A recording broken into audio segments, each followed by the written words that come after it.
Hey, what up, guys? Welcome to Soccer Fitness WOD.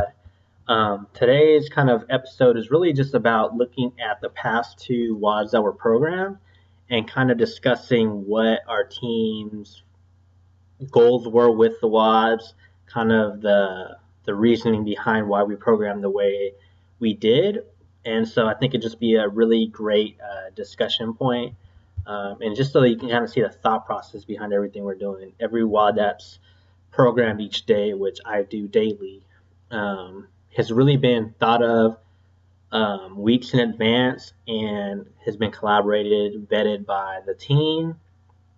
And there's a kind of a natural progression to what we're doing. So I kind of wanted to talk about that today, just so that, if you're interested in what we do and why we do the things we do, you guys will find out why.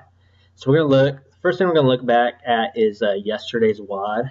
And just to review real quick what it was the strength portion was 5 rounds of 10 pull-ups, 10 dips, 12 box jumps with a weighted vest, and an 800-meter lunge with the weighted vest. So with that, the thinking behind that was we just got through from doing some WODs that were very lower body, leg focused, very heavy, lots of volume. So we wanted to give a chance for our lower body to recover. So we wanted to work on our upper body. The lunges still works on our legs and flexibility a little bit, but the thought process with that is to continue our work with strengthening our lower body. However, with lunges, it's really low impact, and it kind of really gets your heart rate up. And I really love lunges because not only does it increase strength minimally, however, it really gets your heart rate up. It's really aerobic. And if you do it kind of the way we prescribe it, is we want, when you're doing 800 meters, which is a large distance, you go till your heart rate's up and you're kind of out of breath, take a quick short break, and continue on. And that way, it's really more of a cardio session than actual strength, but you're still building up strength.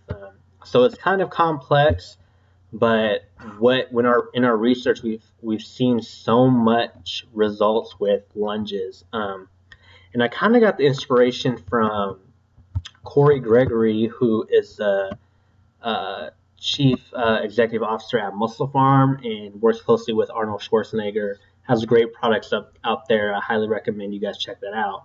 But what he did was he did this program called Squat Every Day. And so every day you're squatting for a max of either 1 rep, 2 reps, you're going for a max. And he's the face of the brand, so he wants to definitely keep a lean physique. And so his cardio, all he did was lunges.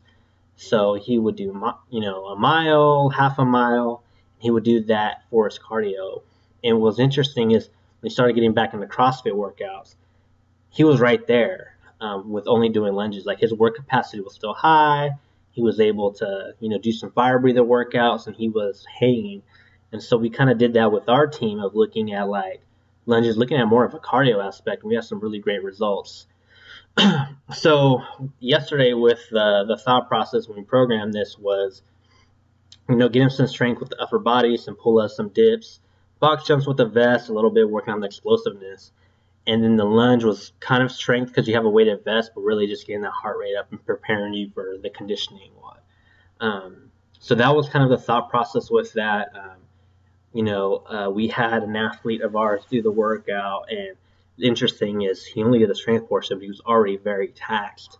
So it was really nice it was one of those WODs where you had to have some mental toughness because it hurt. So that was the thought process behind the strength portion. We've been doing some really heavy barbell movements lately with some snatches, hang cleans, deadlifts. So we wanted to kind of back off the volume with heavy weights and kind of get to some body weight movements. So that was kind of the idea with the strength portion. Now with the conditioning portion, we programmed 4x400 meter sprints with 45-second rest, 8x100 meter sprints with 30-second rest. So the idea behind that is we've been programming a lot of anywhere between 800 meters to 100 to 50 meter sprints, different variants in how many, the rest time. And so we've done a lot of max speed running and with anywhere between 60 to 90-second rest to kind of make sure you're fully recovered and going at max speed.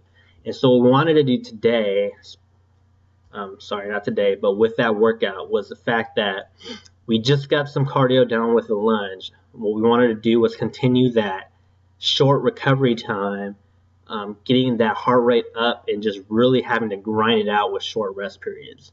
So you're looking at 4x400 meter sprints, which is pretty much a mile.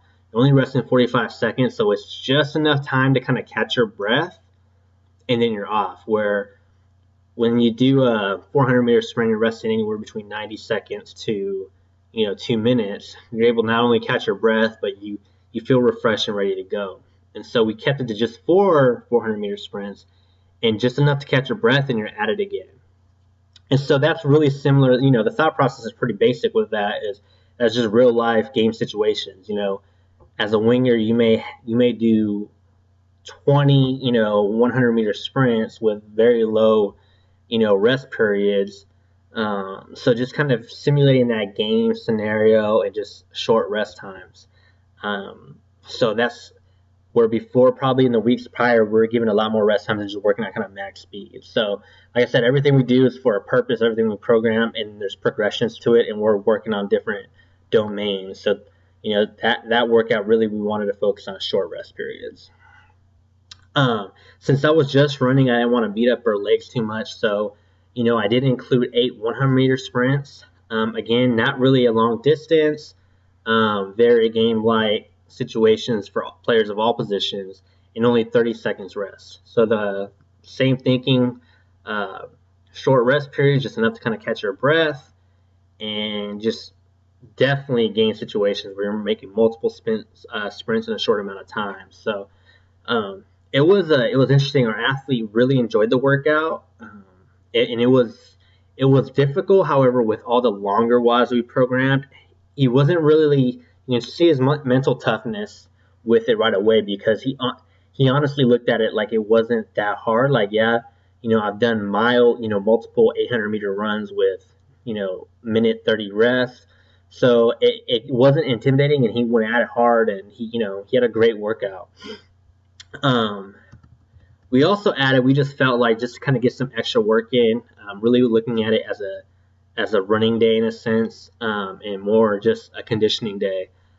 We just did a quick 3 rounds of 500 meter row and 10 handstand push-ups. So just getting a little bit more strength and cardio, rowing, low impact, especially after a lot of the running, which was on a track. So, something kind of low impact. Handstand push-ups is great just for overall strength. And one aspect of handstand push-ups that a lot of people don't realize, especially soccer players that I work with, was amount that you engage the core in. So it's just really, really good, really works on posture. So this athlete has some difficulties with kind of positioning, body positioning, body control. And so the handstand push-ups was kind of just a little bit of extra in there to assist him in continuing to work on that core and position. So just looking at the strength and conditioning portion of the workout, it was pretty long. I think we went up to, it was probably almost 65 minutes with just the strength and conditioning, and then we still had the speed work with the agility ladder over 20 minutes. So with the speed skills, so if you look at that third portion of a workout, strength and conditioning are a staple that we're going to have in every WOD. But if you've noticed over the past 197 WODs that we've programmed, is that third portion of the workout varies. It can be a speed work day, which we had yesterday. It can be a recovery day where we work on stretching, mobility. It could be an active recovery where maybe we're doing a swim just to kind of get our muscles moving, but just kind of prevent soreness. So there's all kinds of different things where we're trying to recover the body so that we can prepare for another difficult workout and recover. And sometimes, to be honest, the strength and conditioning take up, or beat up our body so bad that, there's some other skills and just body control that we can work with. So today, really looking, again, I apologize. Yesterday, we had a lot of running involved, and I want to continue with working on just speed since we're doing some long distance. So the agility ladder, just quick, explosive feet. I incorporate agility ladder a lot, and in the beginning of the WODs, and there's some resources on the website, but there's a staple of about 10 to 25 different exercises you can do for agility ladder. I don't post them every WOD because they're available on the website, but it's just working on that quick feet. It's not really about getting tired. It's just really just working on the quickness of your feet. So, and I kind of leave that up to the athlete. So 20 minutes of agility ladder looks different for everybody. But it should definitely give you a sweat. But after such a demanding strength and conditioning session, it's just more about maintaining quickness. Sometimes what I like to incorporate is if the conditioning portion of a WOD isn't maybe such time, there's not so much time involved, or it's not too demanding, then we'll have our athletes use ankle weights, where they'll do 15 to 20 minutes with ankle weights to build up that, working out, trying to get as quick as we can, and then about 5 to 10 minutes without the ankle weights to just build that muscle memory and that quickness. So with this session, with all the running that we did, it was just 20 minutes of agility ladder, and with a lot of rest periods, which was fine, just working on quick feet. You can never have quick feet. Afterwards, our athlete went with the ball and did some Tabata, which is 8 rounds, 20 seconds of work by 10 seconds of rest, of just doing some scissors around the ball, toe touches, some juggling, just anything to kind of just getting some ball touches in. So that was yesterday's WOD. Pretty demanding, however, definitely not necessarily the most demanding workout we've programmed, but it's really an awesome WOD. And what I like about this WOD is that this is one of those WODs, maybe you can vary the strength session, but it's a good benchmark. So looking at, timing those 400-meter sprints, those 100-meter sprints, and that short recovery time, how much is the time taking to complete that run? How much is it varying over the course of each set? So it's really a good benchmark that, you can do this WOD a month later with your athletes, or as yourself or an athlete, and you can really gauge of how much your fitness is increasing. And like I said, it's a really great benchmark as well because it's really lifelike in the game situation. Okay, so there's, as much as the WODs are, sometimes it looks really varied. That's where it is really different from, let's say, CrossFit or a lot of other programs out there, where it's not just about being varied, but we vary the exercises for the purpose of recovery and resting muscle groups, and being able to just maintain your health in the sport.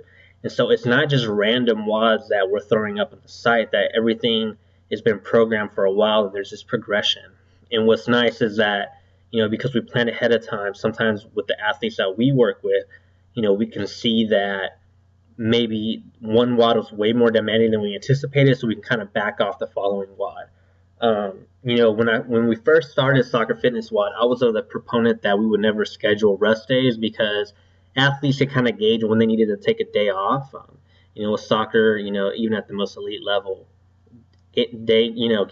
practices or training sessions after game days, are a staple. And although they're really low impact, not too demanding, you're still out there doing work.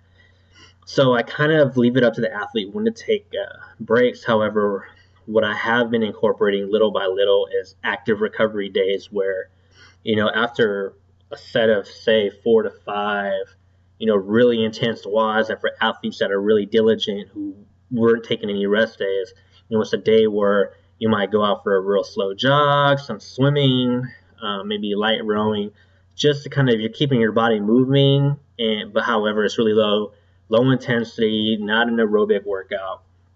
And the idea that that is myself as an athlete, I would just hate to take rest days. I always felt like I had to do something. And so for those athletes that really push themselves, they're going to be very strict with their training. It just allows the body to recover even more.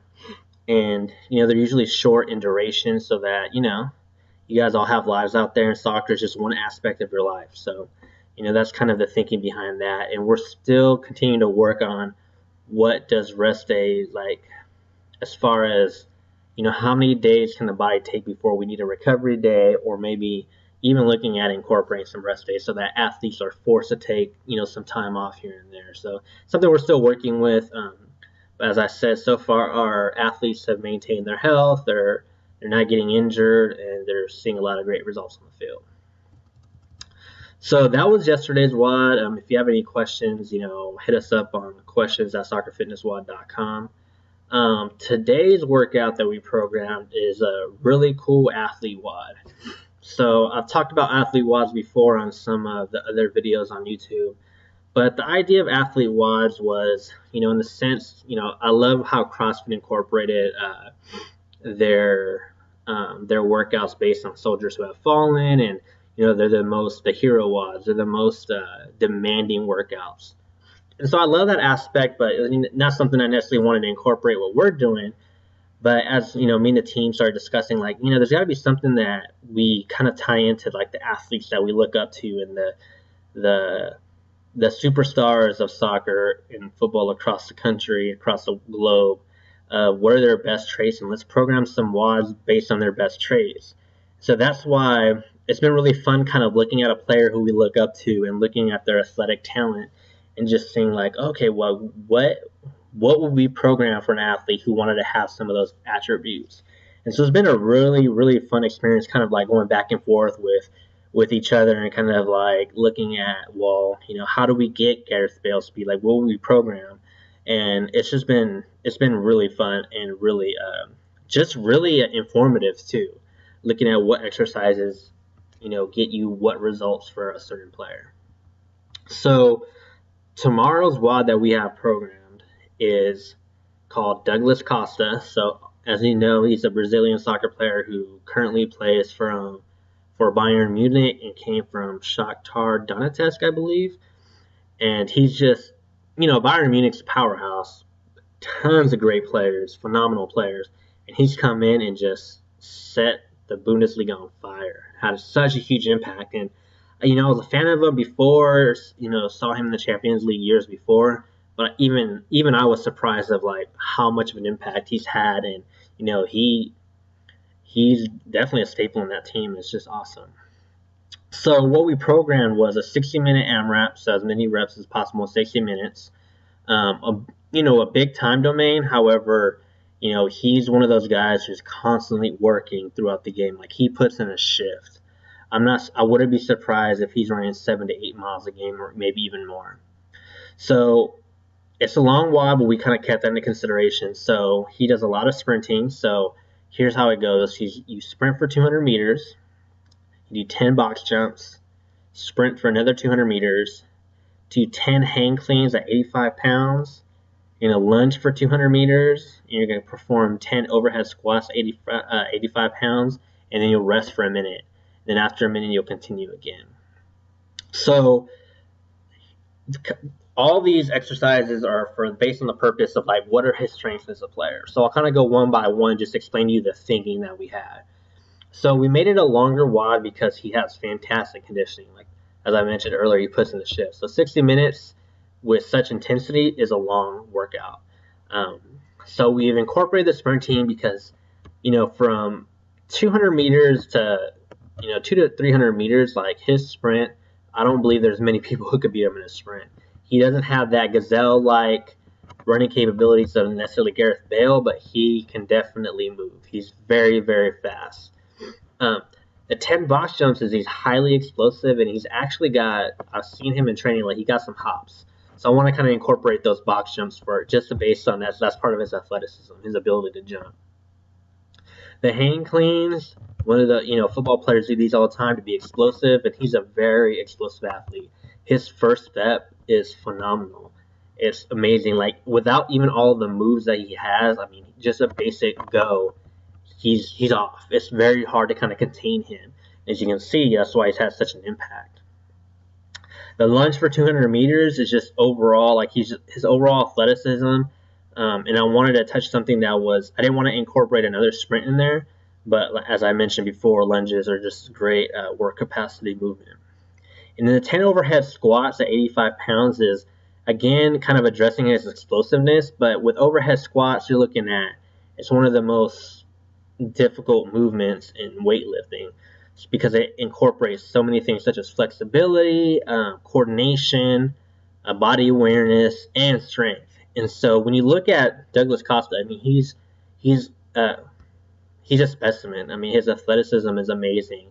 So that's why I incorporated that movement in there, because it's such an athletic movement, and it really, goes well with who he is as an athlete. So it's a really demanding athlete WOD. There's a lot of components into each round, and then you get that 1 minute rest. And the 1 minute rest definitely will refresh you enough to give those two sprints at 200 meters, a good, definitely a go. Like, you can get at it, close to probably 95 to 100%. Eventually, I would imagine by the 30th minute, those sprints are going to probably die down a little bit. Box jumps, you probably won't necessarily make them unbroken. But the hang cleans and overhead squats is more of an aerobic, working on your aerobic capacity, in the sense that the weight is so light. I would even recommend, if you want to maybe just put on 2 10s on the bar and make it at 65 pounds. And if you're, a female athlete, you just use the bar, because it's really not necessarily addressing strength in a sense, like we're trying to represent his strength, but it also kind of get that work capacity going. So it's really one of my favorite WODs that we programmed. I think we kind of touch a lot on his athleticism, and I think it's definitely a grinder. So that's it as far as our last 2 WODs that we've programmed. For you guys that are following along, especially my athletes, the teams that I coach, it's not just madness that we're programming. I definitely want to emphasize that there's a progression. There's a lot of research-based aspects that we're looking at, and we're having amazing results. Obviously, we don't have the sample size that probably other programs have had, but at the end of the day, like, some of this stuff is just common sense, and so you don't break what's working, you don't fix what's working, and so we're going to continue to do this. One of the things that I'm noticing, and I'm just going to keep it 100, is that the high school athletes that we're working with and some of the collegiate athletes we're working with have been really jumping on board. But because I think there's that drive to get to that next level, and realizing that if you're only 16 or 17, you have to improve athletically tremendously. Especially overseas, they're the best athletes in the world. And so, but it's interesting that at the elite level, some of the athletes that we've discussed with, they almost feel like these WODs are a little too demanding. And so, I don't look at that as a negative. I think it's a positive what we're doing, because we're going to definitely prepare all you athletes out there who are working hard for to be the most elite footballer that you can be. But I think there's this idea, I think, that when you get to the pro level, athletically, it's like a maintenance period. And I have a hard time dealing with that you can't, you don't need to get more condition, you don't need to get more strength, you don't need to get more fitness. I think you can improve. I mean, even a player like Douglas Costa, I feel like he can get quicker. He can work on, getting more fit. I don't see why that's something that should be frowned upon. And, to be quite honest, in the United States, we have so many sports with so much money on the line that our best athletes aren't necessarily going the soccer route. I mean, I think when you're 6'4", 6'6", and you're explosive and you're quick, you might really lean towards football or basketball. And so, especially even in the elite players in our country, is that you definitely should be trying to address all of your athleticism, all of your athletic traits through some of these WODs, because we're competing against the best athletes in other countries. That same player who's 6'4", 6'6", super quick, super fast, he is playing soccer overseas. He is on that soccer field, because that's the number one sport. And so I think our U.S. soccer has come a long way, and I think our soccer in general has just blown up in popularity thanks to the success of MLS, the Women's World Cup, all of those things.